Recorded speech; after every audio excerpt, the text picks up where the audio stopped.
Okay, brethren, One Mason family and friends worldwide, with me is Brother Vicente Martin Gatan here in Calgary, Alberta, a fellow Brother Dimulay and a Mason. Go ahead. Greetings sa mga ka-One Mason. Happy 12th anniversary ditong parating na August.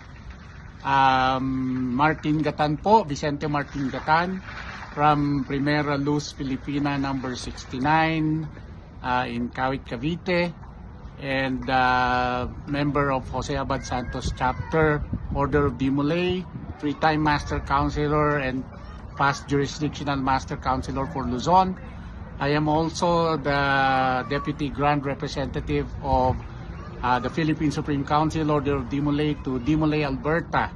So again, happy 12th anniversary this coming August, mga One Mason. Mabuhay po tayong lahat.